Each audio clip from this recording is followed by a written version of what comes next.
Oke Bang, mungkin melihat hari ini DPR Dewan Perwakilan Rakyat itu di demo masyarakat, bagi masyarakat Indonesia nih, gimana Bang menanggapinya Bang? Apa yang terjadi Bang?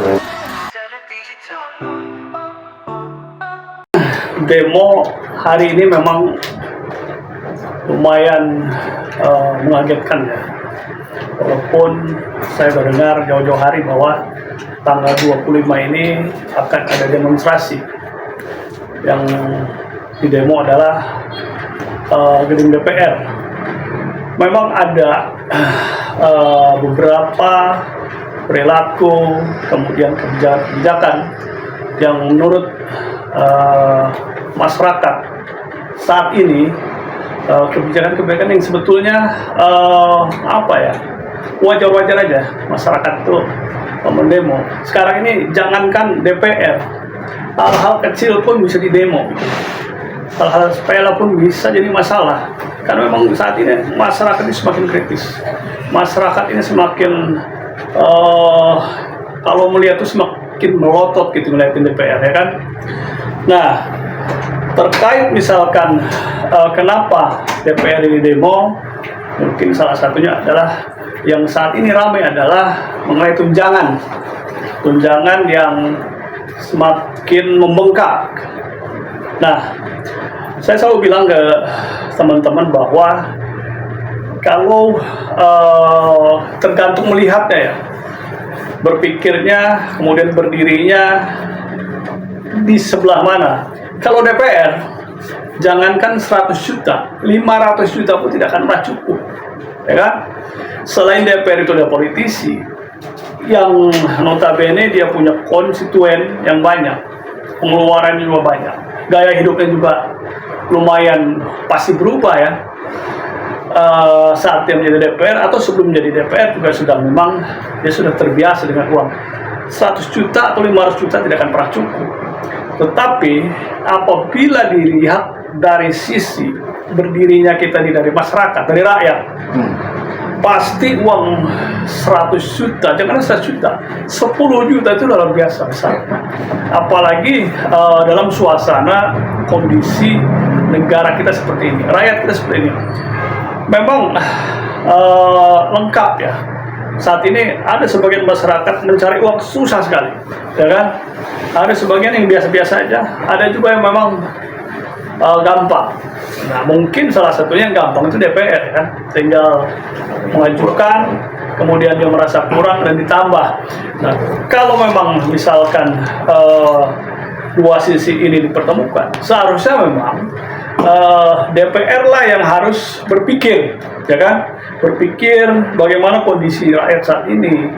Kemudian dia itu siapa? Dia itu kan implementasi perwakilan rakyat yang dipilih oleh rakyat, ya kan? Mewakili setiap langkah dan geraknya di DPR itu di atas nama rakyat, ya kan? Dia itu anggota DPR yang memang bertugas, bekerja, mewakili rakyat. Jadi dia harus peka dong. Dia harus peka. Kalau memang masyarakat atau rakyat memberikan warning, memberikan peringatan kepada DPR, DPR, kamu itu sudah segitu cukup, ya kan? 100 juta itu udah luar biasa, 50 juta rumah itu luar biasa. Alasan begini, alasannya orang dari luar daerah harusnya udah tahu dong dari awal. Kalau dia nyalon dari luar daerah, kemudian ke Jakarta, dia harus siap dong dengan segala-galanya. Ini kan politik ya, ini kan pengabdian kepada rakyat. Kan dia selalu bilang, mengabdi kepada rakyat, demi rakyat, untuk rakyat, ya kan? Dan lain-lain rakyat, ya, rakyat selalu dijual. Nah, ketika dia misalkan dikasih tunjangan rumah itu udah syukur, misalkan 10 juta, 5 juta, ya udah alhamdulillah.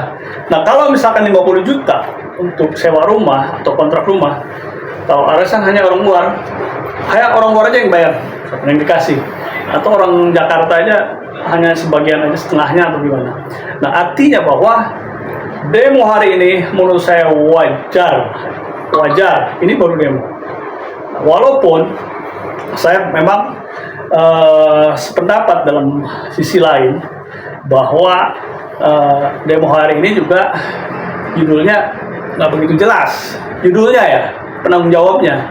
Karena bisa saja dari sisi lain bahwa jangan sampai ini membuat suasana menjadi gaduh, masyarakat menjadi rame, ya kan, demo bertubi-tubi, sehingga nanti menjatuhkan kredibilitas marwah presiden kita. Nanti di ujung-ujung masyarakat memberikan lapor merah kepada Pak Prabowo gitu. Itu saya juga berpikir ke situ.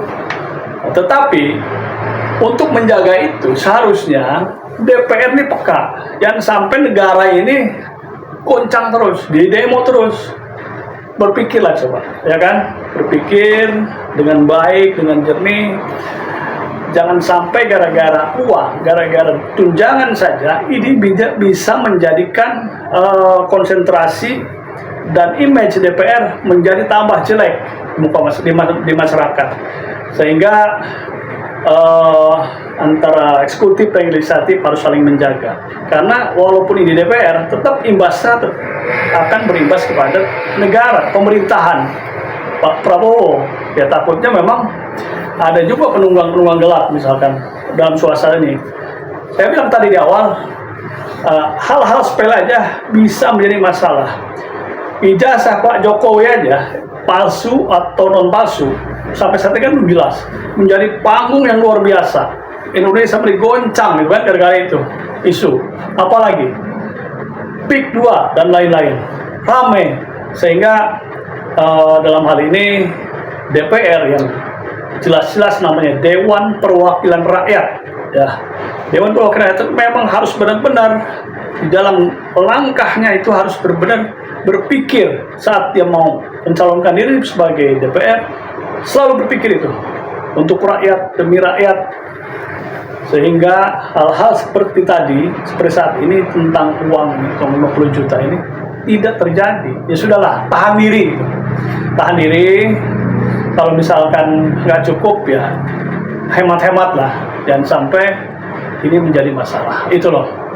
Bagaimana melihat perilaku beberapa anggota dewan yang sempat viral joget-joget gitu? Nah itu kan salah satu menjadi titik permulaan masyarakat mulai sakit hati itu. Saking senengnya dapat tunjangan, joget-joget viral itu. Nah itu kan banyak masyarakat sakit hati. Apakah berawal dari situ kan menurut Pak? Sebetulnya kan joget-joget itu hak ya, joget mau apa itu hak manusia siapapun ya kan. Tetapi dia juga harus kalau mau melakukan hal-hal yang kira-kira dapat menyentuh hati masyarakat itu dalam tanda kutip, dia harus dikaca. Gue jogetnya di mana, ya kan? Saat apa? Gue ini siapa? Bagaimana masyarakat melihat gue kan gitu. Sehingga memang walaupun itu hak personal, pribadi, hak asasi mau joget mau enggak, tapi ketika dia berjoget karena misalkan tadi sesuatu yang dipermasalahkan karena dapat tunjangan lebih banyak, menurut gua kurang pas, kurang elok. Jadi seharusnya ketika dia dapat tunjangan atau menaikkan tunjangan, bukan malah joget-joget, malah berpikir kira-kira nih uang segini kebanyakan nggak gitu, kira-kira ini menyakiti rakyat nggak, kan itu sebetulnya evaluasi. Walaupun kata sebagian orang, ada misalkan salah satu anggota DPR mengatakan bahwa udah dihitung uang 50 juta itu sudah dihitung secara kalkulasi ini iya, gue bilang 50 juta itu nggak cukup bagi DPR, 100 juta nggak cukup, 500 juta nggak cukup kalau hitung dari pikiran DPR. Tapi kalau rakyatnya ya kita harus pahami ya masyarakat saat ini seperti apalah begitu. Oke, tapi perlu nggak sih mereka itu memamerkan apa yang mereka dapat itu kepada masyarakat gitu, sedangkan kondisi ekonomi lagi seperti ini, tapi malah mereka seperti ada beberapa aja sih ya yang flexing kebahagiaan itu nggak perlu juga yang menurut abah ya.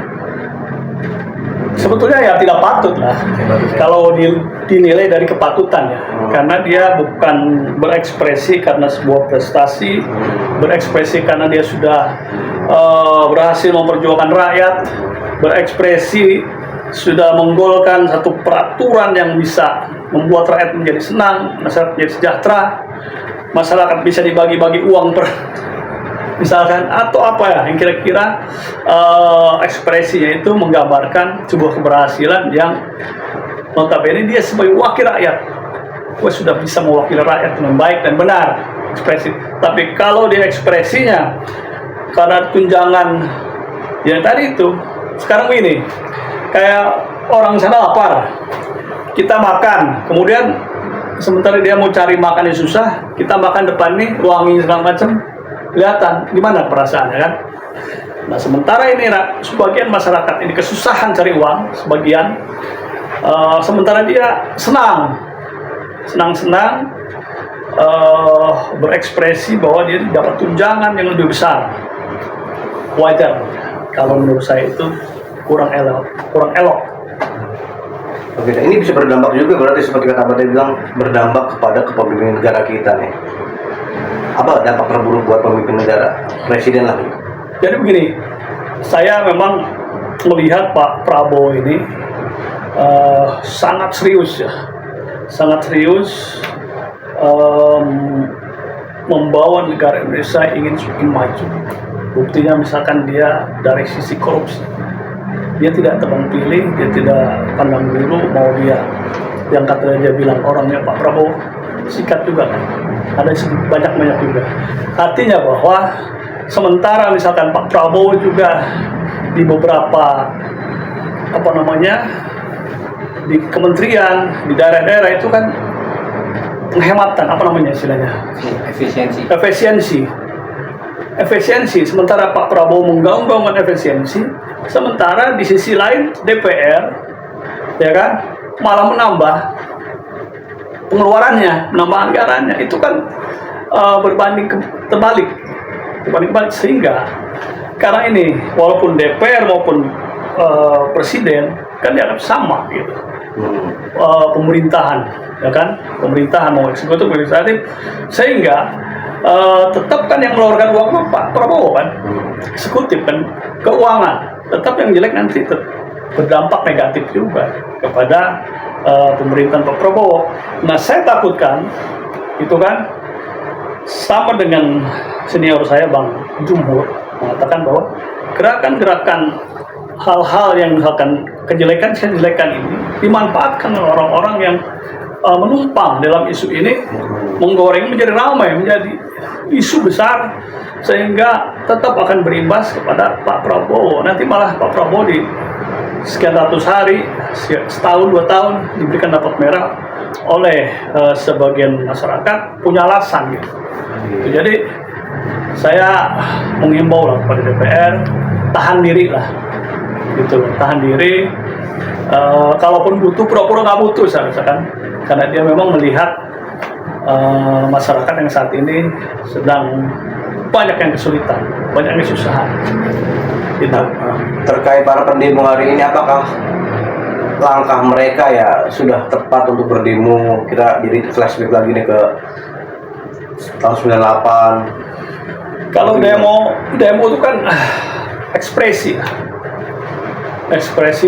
sekelompok orang, sekelompok orang di dalam menyikapi sebuah kebijakan pemerintah, sebuah kebijakan DPR yang mereka anggap salah. Selama demo itu memang lurus untuk menegur, mengingatkan pemerintah maupun DPR, menurut saya wajar-wajar aja. Yang saya takutkan itu ketakutan sahabat saya atau senior saya itu mengatakan bahwa karena nggak jelas di demo ini siapa yang demo itu, siapa penanggung jawabnya, sehingga demo ini dianggap kurang jelas arah dan targetnya.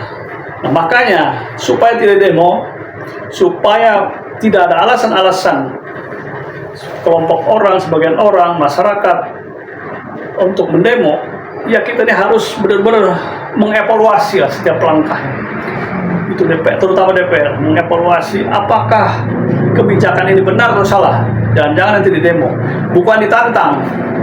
Masyarakat itu kalau ditantang malah semakin ada alasan untuk berdemo. dan tantang, tapi dievaluasi kalau memang ini salah, ya mendingan diajak diskusi, perdebatkan, bisa aja, misalkan diundang, bukan ditantang, atau dirubah kalau bijak itu, atau kita dikaji ulang atau dievaluasi hal-hal misalkan undang-undang yang tidak berpihak kepada masyarakat, tidak berpihak kepada buruh, tidak berpihak kepada petani. Kalau memang dianggap salah, ya dievaluasi, diundang, maunya apa?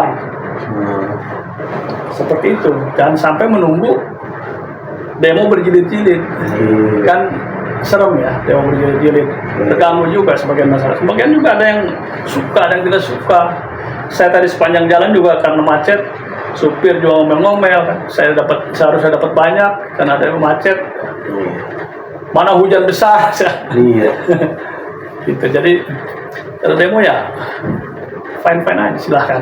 Tapi ya itu tadi alasannya. Nah, itu respon terbaik DPR untuk menenangkan hati masyarakat, berdiskusi atau apa nih jadinya? Yang menjadi akar permasalahan apa? Ya kan, ini demo itu. Kalau misalkan tunjangan, ya dia evaluasi lagi nih. Ya walaupun sudah diketok. Ya, itu dia. Dia evaluasi aja nggak apa-apa, nggak ada masalah. Atau misalkan ini kurang, 50 juta ini sudah pas gitu, pas-pasan. Saya bilang jangan dari diri dia. Kalau DPR itu kurang aja pasti. Harusnya oh iya, karena situasi dan kondisi saat ini, sementara Pak Prabowo ini dia penghematan efisiensi di beberapa daerah banyak loh. Seharusnya ada proyek-proyek ini dicoret. Kemudian orang tidak ragu-ragu, hati-hati menggunakan dana. Saya lihat misalnya di beberapa kementerian lampunya dimatiin, hemat, atau masuk kerja berapa hari tuh sekarang kan. Ada yang dari rumah dan lain-lain. Ya itulah, evaluasi aja kalau memang itu dianggap salah. Jangan terus memaksakan kehendak dan memaksakan diri. Toh kalian ini mewakili rakyat, bukan mewakili hati kalian, bukan mewakili keinginan kalian. Ya ingatlah, datang ke DPR itu kan memilih siapa ya, rakyat. Kalau nggak dipilih rakyat lah. Nah kemudian kalau memang misalkan, karena ada isu bubarkan DPR. Ya. Bagi gue sebenarnya bukan solusi ya, kecuali memang itu sudah harus dibubarkan. Nah, mendingan nanti next DPR yang kita anggap ngeselin, kita anggap memang dia tidak mencerminkan wakil rakyat, nggak usah dipilih. Ya kan, partainya juga masih pilih gitu loh. Centrong aja, contreng gitu kan, jangan. Kalau memang seperti itu. Jadi kalau bubarkan DPR bukan solusi yang pas menurutku. Kalau isu-isu kan ini, kalau di demo itu kan biasanya yang tertinggi gitu. Kalau pengen membetulkan DPR misalkan, ya tuntutnya dibubarkan. Biar dia nggak takut dibubarkan, ya dia benar gitu. DPR yang benar, daripada kita dibubarkan, dan kita benar lah, kita luruskan. Kita jadi DPR yang benar daripada dibubarkan. Misalkan ada 4 tahun lagi dia harus menjabat, udah bubar, waduh, hilang dong kerjaan gue. Artinya menurut apa? Enggak semua anggota DPR berdosa, katakan seperti itu ya? Ya dosa itu kan relatif kan. Yang tahu dosa kan dia. Kalau kita kan nggak lihat, ada yang diem aja kan, ada yang terbuka, ada yang kelihatan. Jadi kalau tipis-tipis ya ada aja kan. Kan kecuali misalkan ada yang berani lantang bersuara, saya tidak setuju, saya menolak uang ini. Itu kan baru tuh tidak berdosa ya. Kalau dia diem aja kan ada pembiaran ya. Membiarkan ikut diam aja sambil menikmati kan, sama aja dong gitu. Nah terakhir Pak dari saya nih, ini kalau DPR nggak merespon, kemungkinan terburuk akan seperti apa nih? Bahkan Abang juga dulu pernah punya pengalaman, kabarnya ya, aktivis juga ya. Apa kemungkinan terburuk kalau DPR nggak merespon kekecewaan masyarakat saat ini? Jadi gini, saya bilang begini tadi, tergantung demo ini seperti apa. Kalau demo ini jelas, ya kan, programnya jelas, tujuannya jelas, targetan jelas, ya mungkin berbeda. Tapi kalau ada yang menunggangi dan segala macam, itu jadi berbeda. Bisa aja chaos kan, bisa chaos. Tapi kalau memang mudah-mudahan tidak ya, Mudah-mudahan DPR yang diharapkan itu DPR mendengar. Apa sih yang menjadi permasalahan sebetulnya? Apa gara-gara anggaran? Atau mereka sudah tidak percaya lagi kepada DPR? Atau apa? Atau ingin menstop undang-undang apa namanya tentang outsourcing dan lain-lain, kan itu ada win-win solution kalau itu kan jelas. Kami menolak outsourcing, kan ada solusinya seperti apa. Kemudian dikasihkan konsepnya, ini diberikan konsepnya. Ini loh, ini usulan kita. Karena biasanya kalau sebagian orang berdemo itu kan ada juga yang memberikan maklumat, ya kan, statement, sehingga itulah statement-statement yang harus kita lihat. Kalau memang statementnya bagus, pas, pro rakyat, rasa ya, dan DPR-nya juga mendengar, mudeng, insya Allah lah. Gue sih berdoa tidak terjadi apa-apa.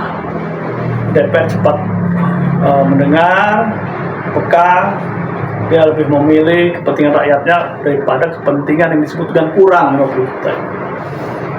Itu. Bang, miris ya sih Bang, ketika mereka itu sedang meminta suara dari rakyat mengemis-ngemis. Ya. Nah, sekarang meminta terkait tunjangan, artinya menyakiti hati nurani rakyat nggak sih Bang? Ya, kan tidak semua tahu ya tentang ini. Mungkin kalau sebagian dia tahu, dia juga kalau memang ini menyakiti, pasti menyakitkan ya. Karena seperti saya bilang tadi, kalau ketika dia jadi DPR, dia lolos ke Senayan, dan itu atas nama suara rakyat kan? Iya. Dia dapat mandat dari masyarakat, dia dapat mandat dari rakyat untuk menjalankan amanat rakyat, Dewan Perwakilan Rakyat. Jadi suara kita diwakili di DPR. Sementara dia sekian persen, hanya misalkan 20% memikirkan rakyatnya.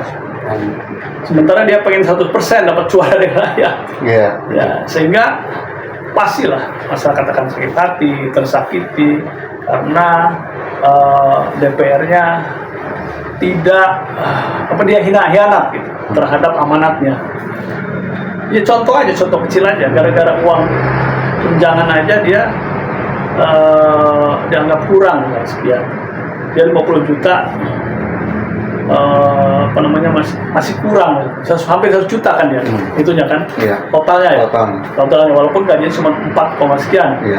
kalau pimpinan sekian, Iya. ya kan, Tunjangannya yang besar. tunjangan yang besar, ya gajinya makanya kan, saya tidak akan ambil gaji 12 sedikit, juta. Hah? Tunjangan beras saja 12 juta. Nah, itu beras itu kalau dibelikan 12 juta berapa karung tuh, ya kan, berapa kilo, jadi ya wajar-wajar aja. Jadi kecuali misalkan negara kita ini sedang maju, sedang makmur, ya ada masalah. Nah, dalam suasana seperti ini, sebagian masyarakat dalam serba kekurangan.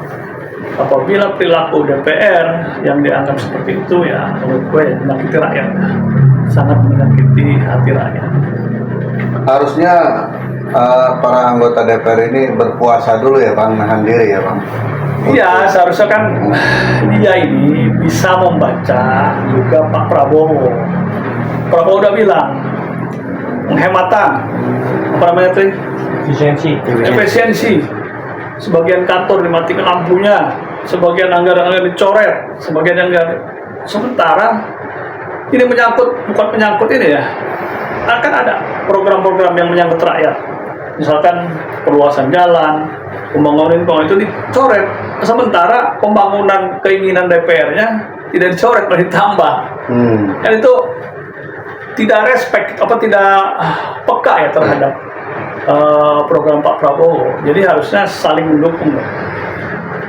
Pak Prabowo efisiensi, DPR juga harusnya efisiensi. Cukuplah sekian juta ya kan. Apa karena biaya politik kemarin itu mereka besar sehingga harus memutar otak gimana caranya bisa Kalau itu, istilahnya kembali modal. kalau itu sih dah pasti ya, karena besar ya. Hampir 99,9% itu yang jadi anggota DPR tidak ada yang tidak beli suara, pasti beli. Itu bohong yang nggak beli ya, tiba-tiba dia turun ke bawah menjadi 99,9%, tapi belum dengar dia dengan modal sekian gitu bisa jadi DPR. Pasti kan dari awal sampai akhir dia akan berpikir bagaimana, karena gini, memang konstituen banyak juga, dia kadang-kadang kan harus turun ke konstituen kan mau bawa uang, harus yang datang lah, organisasi ini, organisasi itu, dan itu udah pasti. Tetapi kan dia sudah ada reses, reses kan ada bawa uang untuk jalan ke bawah. Nah itu aja dimanfaatin dengan baik, turun ke bawah. Nah jadi apa namanya tadi, pokoknya DPR harus peka aja terhadap kebijakan Pak Prabowo. Bang, ada juga ini berita kabar terkait para anggota DPR itu ada istilah setoran ke partai, kas partai. Itu emang ada seperti itu apa gimana, Bang? Kalau itu ada memang, karena memang kalau kita jujur, partai mau dari mana uangnya? Kan harus ada rapat, harus ada ini, ada itu. Ada beberapa malah hanya setiap bulan itu hanya terima sedikit. Saya misalkan pengalaman ya, karena di tingkat provinsi pun seperti itu, ada iuran wajib. Misalkan biaya di praksi itu kan harus ada personal. Praksi, kalau komisi beda ya, praksi nih biasanya tuh.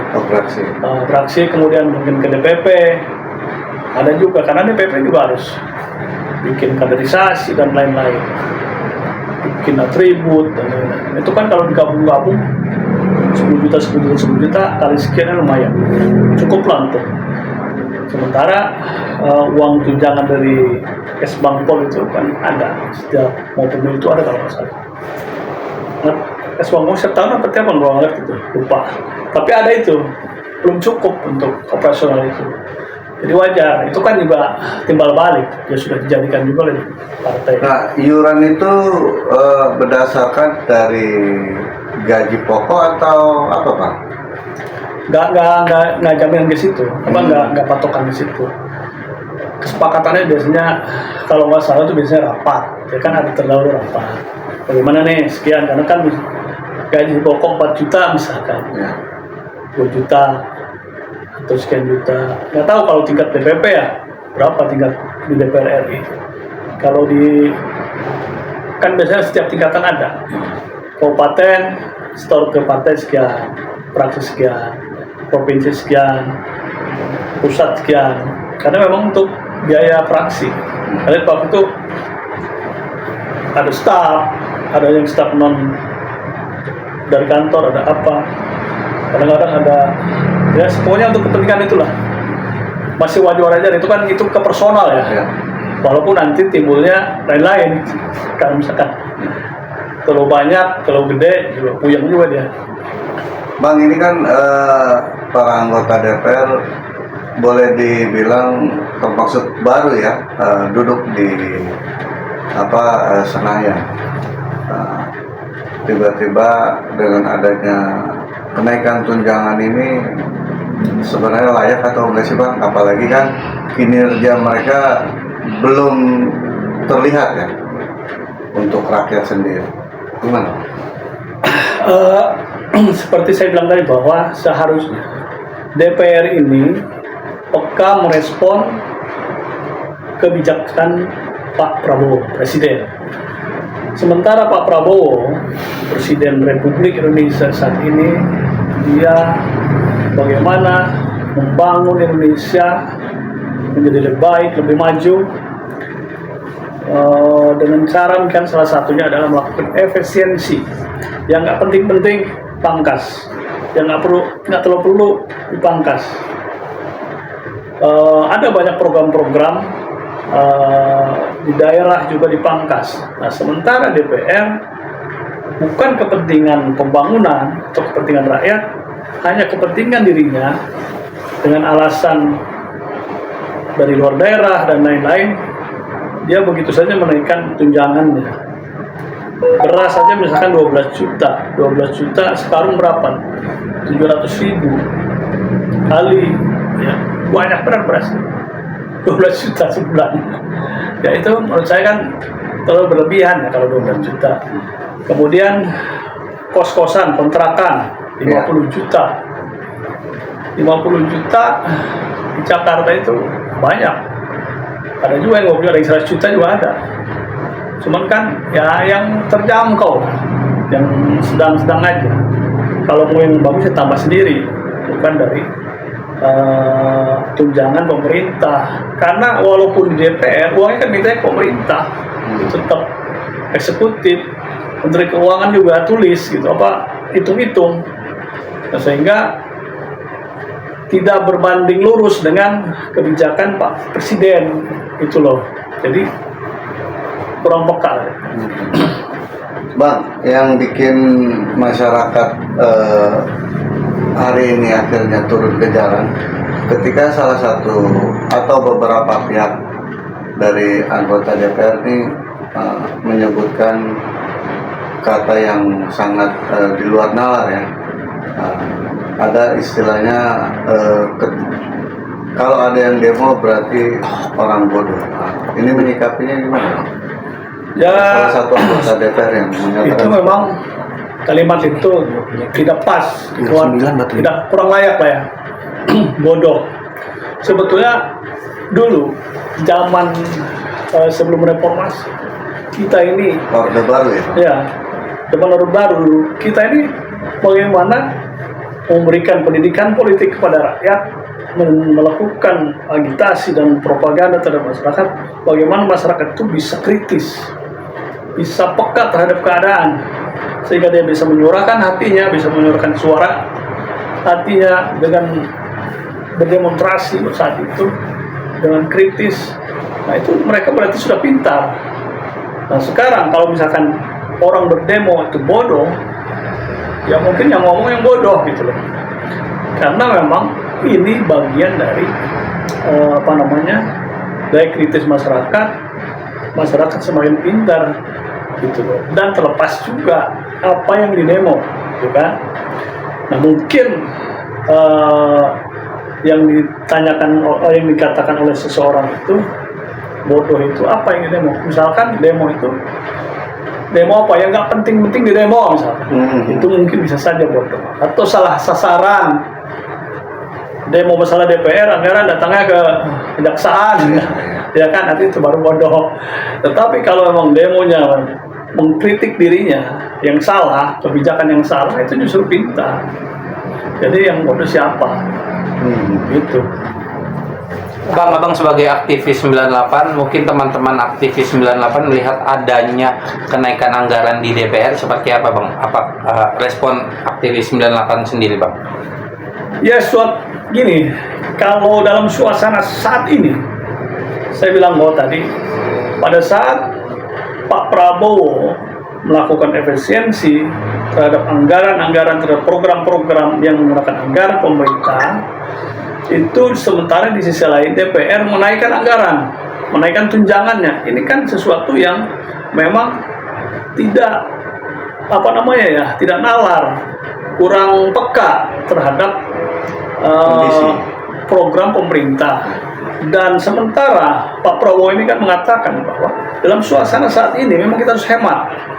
Dan faktanya sebagian rakyat, sebagian masyarakat ini saat ini sedang mengalami kesulitan keuangan, kesulitan belanja, kesulitan penghasilan, sementara mereka dengan mudah menaikkan tunjangannya dengan joget-joget pula kan, itu loh, dengan goyang-goyang pulang, senang, happy karena anggarannya naik.